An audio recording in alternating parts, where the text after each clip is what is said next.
Good morning, everyone, and welcome to the Sirius Report. My name is Ken Shorten. I'm here with London Paul.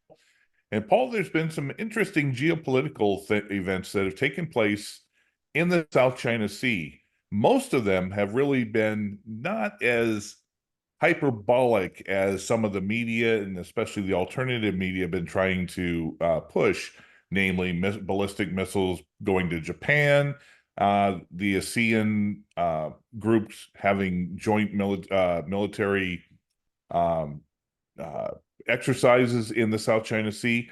But there are some important things that are really stimulating between China and the United States in talks and communications.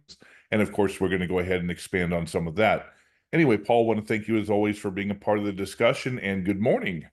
Yeah, good morning to you, Ken, and likewise, thank you for joining. So, yeah, I think you can broadly put this under the heading why the United States is not going to go to war with China.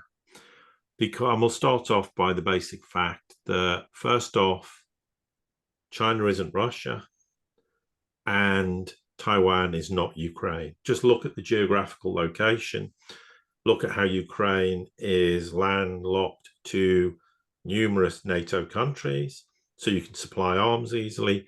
Taiwan is an island off China. I mean, that's the first point.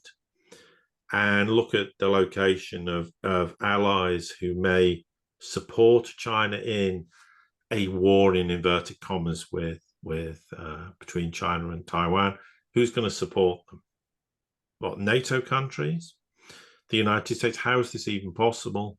Because, again, the United States is not going to go to war directly with China because China has nuclear weapons. Again, the US will fight with countries like Iraq, which you can carpet bomb, then go in and send the military in and claim an instant victory, because the Iraqis had no army to prevent, or any missile capability to prevent the US doing so.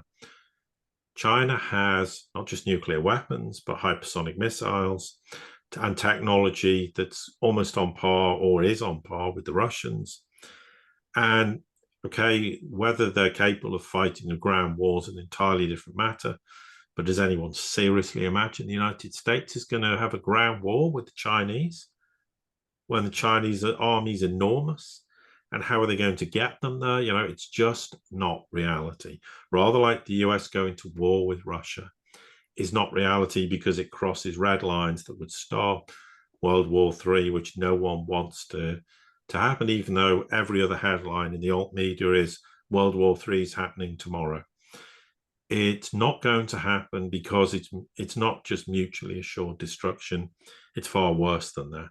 For the West, it could be destruction of the West, and not, in this case, the Russians, or in the context of China and Taiwan, China itself. But what I want to start off first off is assessing who the United States thinks it's got as allies that will support Taiwan in some sort of conflict, if that happens with the Chinese. Now, it doesn't have many countries in the region, and we'll come on to reasons why that's the case from the Chinese perspective.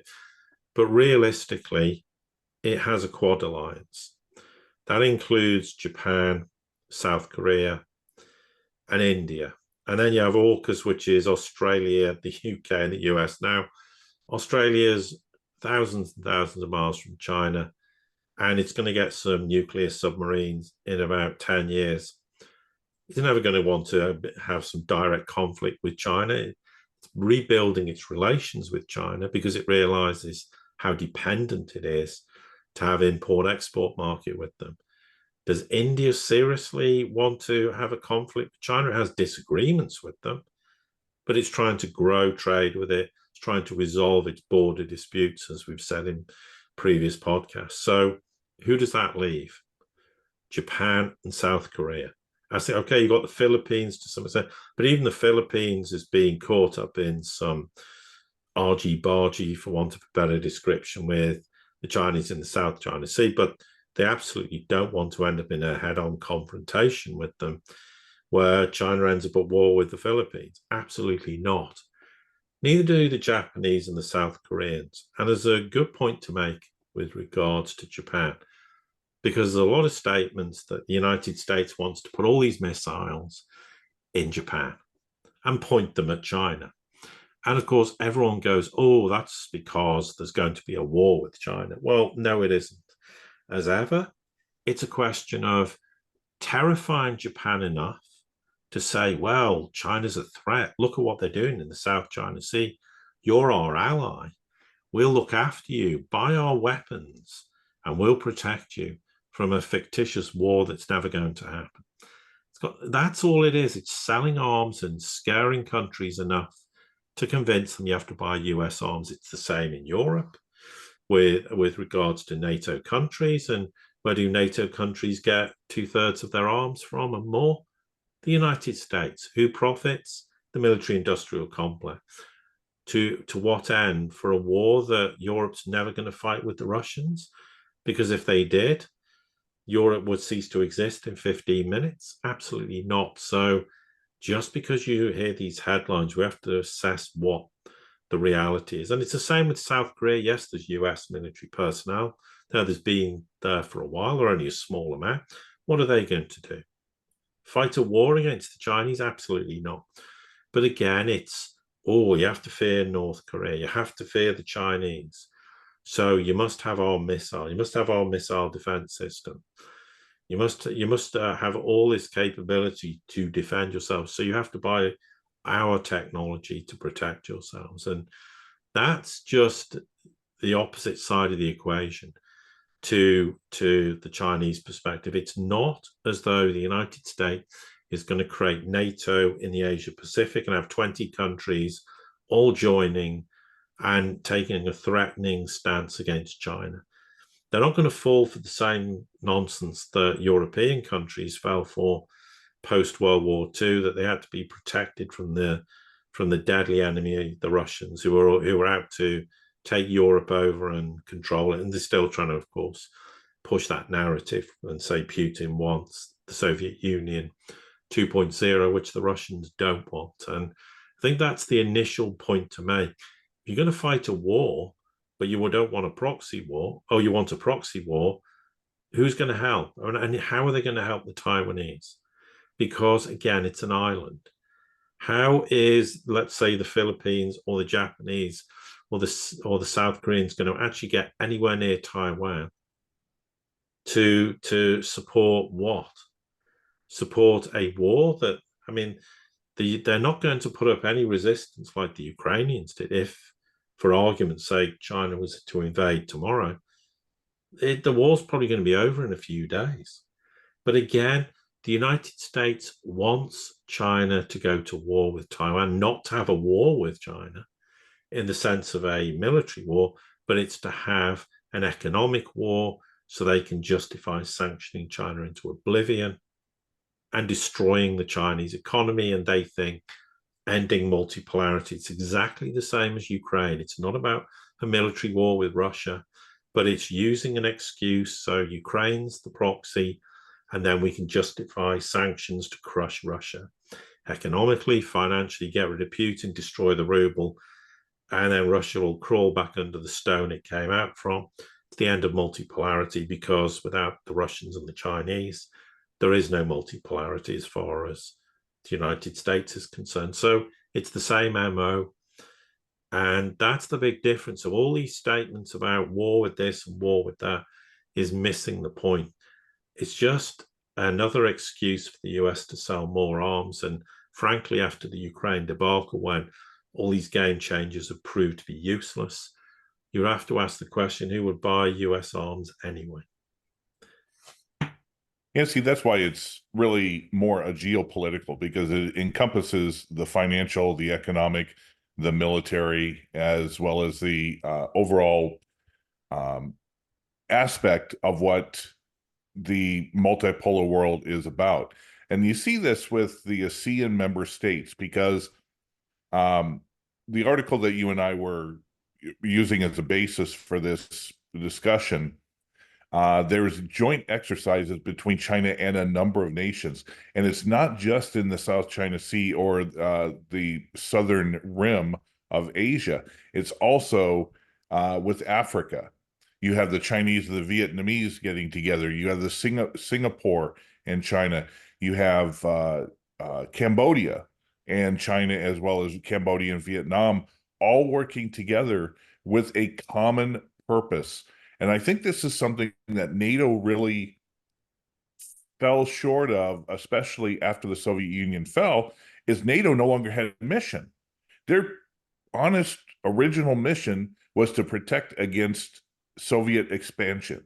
Well, the Soviet Union fell, so they no longer had a mission. So they had to create one. And they merged it into things like war on terrorism, or what's going, protecting their colonies in Africa. And it just, all this other garbage, where what we're seeing now in the with the ASEAN member states, or with the BRICS nations, or with anybody within the multipolar world, is it's joint efforts, not for hegemonic control, but as partnerships that, hey, we're here to back you, but we're partners in this, and the decisions are going to be done at your level. We're not going to dictate to you what's going to be done. We're not going to find all these fake objectives that we want to go ahead and take on under the guise of, protection of the South Asian, conglomerate. We're going to be going ahead and doing, hey, as partners, we're going to show you that we are here honestly, protecting you in our group, because it also protects trade, it protects commerce, it protects political alliances between each other, as opposed to being a aggressive or threatening force to the rest of the world. Yeah, absolutely. And it's worth let's just go through the ASEAN countries. I mean, there's obviously Indonesia, which China does military exercises with them. Very big trade partner. Vietnam, the same. You've got Laos, the same. They do military cooperation with Brunei. There's Thailand, they do. Myanmar. The Philippines, big problem. They do a lot of trade with them, but the Philippines has been coaxed into trying to be a antagonistic attitude with the Chinese. I don't know how long it'll last for. Probably not particularly long. But you mentioned Cambodia. There's also Singapore and Malaysia. Now, they're all very keen on multipolarity, on trading with China and cooperating and working with Russia. Increasingly, who's making bigger strides into the ASEAN region also. So none of these countries want to get involved in some conflict with Taiwan that they know full well the United States is trying to engineer. So it's a world of difference between a bunch of lackey states and vassals in NATO who are all controlled by the United States anyway. And obviously NATO Secretary General is only interested in saying what the Americans tell them to say. The list goes on, but this is a world of difference. And then we come on to the issue of China itself and why. So we've laid out who's going to be potentially agreed to be part of some kind of proxy against China with Taiwan. And then you come on to China, as I say, itself. And let's look at it militarily. It's a nuclear power. And it increasingly has technology which is ahead of anything the United States has got. Okay, is it capable of fighting a war? It hasn't fought a war for a very long time. So, and it's debatable, but they're not going to fight a ground war with the United States. It's not like the US or any of these proxy countries are going to invade China. It's just not going to happen. Rather like, no, okay, Ukraine's kind of invaded Russia, but not really. I mean, it's just a pathetic PR stunt that's failed spectacularly. So there's that aspect to deal with. Then there's the aspect of China and its trade relations. China's got the biggest economy in the world. China's expanding its trade relations. Why are these countries going to want to get involved in a war where China might go, okay, well, we'll cut off trade with you? This is hugely damaging to these countries. And the other problem is, if they start doing that, well, how's Russia and Iran going to respond to these countries? These countries want cheap energy in the future. Where are they going to get it from? The Russians and the Iranians, principally. Well, if you stop, so that might not happen. They're going to be in for a world of pain economically in terms of their development. So they have no interest in locking horns with the Chinese. The other thing is, of course, if the United States decides to be involved in some sort of proxy with Taiwan, then they start trying to sanction China into oblivion, which of course they would do. They try to cut them off from SWIFT and cut their banks off and say they're an aggressor and tell the rest of the Asia Pacific, look, China's the aggressor and you need to join us in sanctioning them, which they wouldn't for the reasons we've just highlighted. But what could China potentially do to the United States? Well, okay, dumping treasuries is one thing, of which that would cause a huge amounts of problems, but it's more a perception. China could then decide, well, actually, we have to accelerate whether it's a gold-backed BRICS currency, if that's going to happen, or a gold-backed yuan. Remember, in 2016, they were going to tell the world about it. Then they backed off because the US said it was a declaration of war. Well, those times have changed because militarily, China's is not a paper tiger militarily as it was just even 8 years ago. So this causes the United States a huge amount of problems because already China is starting to hurt the United States by cutting off its access to things like gallium, germanium, antimony, etc. So it could cause the United States a heck of a lot more damage in the process economically. So why has Jake Sullivan just recently gone to China and didn't exactly look like the meeting went particularly well when he admits nothing was resolved? There was no agreement reached on anything. They've gone with a begging bowl previously to China wanting $1 trillion or $900 billion worth of treasuries for China to buy them. Why would China buy them? Of course, they're not going to buy them. And then, of course, we note that the commander of the US forces in what they call is the Indo-Pacific has spoken to China's regional commander. That's the first time they've spoken. This was on the basis of an agreement reached in 2023 in Bali between Xi and Biden. And obviously they had the call, and of course the readout's very different because, yes, the Chinese said, look, we had an in-depth exchange of views on a whole bunch of issues of mutual concern. And the US, on the one hand, goes, oh, it's all very amicable and, you know, constructive. But then they always have to go, oh, but we reminded the Chinese of their dangerous, coercive and escalatory behavior in the South China Sea and beyond. Well, of course they have to say that. That's for public consumption. But the mere fact they're discussing things is because the United States does not want to cross red lines with the Chinese. I know people have argued with me for 2.5 years they don't exist. They absolutely do exist. If you have nuclear powers, they have to exist. If they don't, you risk having a nuclear war, which nobody wants. So I'm sorry, you know, to say they don't exist is nonsensical. So this is as much to say, we don't want a war with you. We don't want to trip over any wires and start a war. But, you know, we're still going to try and destroy you economically via a trade war, which has long since failed. We're going to try and coerce you into invading Taiwan, which China just has to sit there and do nothing because the United States is running out of options. But I think the call between the two parties is pretty significant.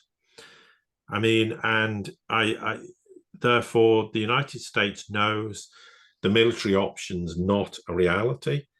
All they know is that the only angle they've got now to try and destroy China is through sanctions. The only way they can do that is coerce them into invading Taiwan. Well, why do they need to do that? They don't. There's no reason why they should do it or will do it unless they do something absolutely harebrained, which is very unlikely that will happen. Yeah, I think that's the most important thing is, you know, the U.S. went to China over the past year with the mindset of we still dominate the world, and China, you need to cede to our demands. Sending Yellen over there, the Treasury Secretary, asking, demanding, or begging, whatever capacity truly came out of that meeting, for money to help bail out the U.S. Economically. Why would China do that, for one? And two, you don't come as, asking for something from an equal with the mindset of dominance. And I think it's going to be fascinating when you take how the U.S. has been working and dealing with China under this current administration, how it might turn about with Donald Trump. Now, I think if we look at the 4 years prior, Trump was one of those who was firm, but he was also flexible. The interesting thing when it comes to the change in attitude and the conversations between the U.S. military, the Indo-Pacific Command, and the PLA, is that we haven't heard a lot of rhetoric coming from the Lindsey Grahams of the world, or some of the others that we heard maybe about 6 months ago, that were calling for all-out war, arming Taiwan, let's get this thing on. That has come to a virtual stop. And you have to wonder if somebody's put the foot down here in the U.S. At the government level, saying, you know what, enough of that. We need to be able to work with China rather than working against them, at least on the military front and in the South China Sea. Well, yeah, and part of it could be purely on the basis the Ukraine wars has basically drained the United States of military hardware, the capability to provide some sort of support for proxies, even if they exist, which in reality they don't. So the US isn't equipped to get involved in another theatre of conflict as a proxy nation, even if that was feasible. And there will be elements in the US who'll think it's feasible because they thought it was feasible that Ukraine could defeat a nuclear power called Russia, which was, of course, impossible, because if Russia had felt threatened to the point that it was existential, they would have pressed the nuclear button and destroyed Ukraine in the process. So there can be idiots who miscalculate and don't understand realities, but by and large, the US is in no position to support a conflict in between China and Taiwan, and it doesn't have any proxies really who have any stomach to get involved in such a conflict. With regards to Trump, if they get in, it's gonna be all about China. There'll be China till everyone's sick of hearing the word China, because that's the intention. If the Republicans get in, okay, it's a uniparty, they're going to switch their attention. Let's get out of the Ukraine war. We have to end that. We need to get this war in West Asia over with the Palestinians or Hamas and Israel, and we need to go all in on China, which doesn't mean all in war, but they will, and they'll want to sanction China into oblivion, because the perception is China's the threat. China's the only threat. But of course, what they don't realize, the world's a small place. And if you start threatening China, well, that's going to have consequences, because of the fact that the relationship between China and the rest of the world is far stronger than the relationship between Russia and the rest of the world. I mean, forget the global south. China doesn't have problems with European countries. So European countries desperately need China currently. So if there was suddenly a conflict and the US told everyone, you're going to sanction China, Europe would collapse in the blink of an eye. So it's a very, very different proposition. There are many economic, financial reasons, political, geopolitical reasons why the United States cannot go to war with China. And not least because they just don't have the military capability. And how are they going to support Taiwan? What does Taiwan actually have in terms of being able to replenish them if they started a conflict? They might be able to withstand China for a few days and then it's over. And then what does that mean? Okay, they could then try and sanction China into oblivion, which is going to fail. But then China just says, we have control of TSMC. You're not getting any chip technology anytime soon. Then it's absolute curtains for the West, because without access to that technology, they can't build. Well, okay, not everything, because some use lower chip technology design, but they're going to be in serious trouble. And of course, that's a known fact. I mean, that's primarily why the US is so frightened that China takes Taiwan and cuts off the semiconductor supply. But what they've done already by cutting off gallium and germanium is already throttling chip production in Western countries by doing that. And they can cause a lot more harm. So, this is an enormous subject we've laid out in fairly high level terms with a bit of detail why this is not something the United States can seriously consider as an option. But obviously there is even more discussion points. But I think that's probably, or at least from my perspective, a good point to stop, Ken. Yeah, I'll go ahead and end this with just a thought for the listeners here. Many times when you see these hyperbolic and sensationalist headlines, especially from the mainstream media, and maybe a good portion of the alternative media, is they're trying to stoke something in order to mask something else that's really going on. So when you hear, this talk about, oh, China this, Ukraine this, whatever, but they ignore the fact that the U.S. Economically, or Europe economically, is degrading immensely, or that, as Paul, you said, the military capability to fight has been diminished a lot by sending over all of your weapons to the Ukraine theater. A lot of these sensationalist headlines are really to mask underlying things that they don't want the American people or even the world to pay attention to, because that's much more important than some, screaming China, China, China over and over and over, or Putin this or whatever.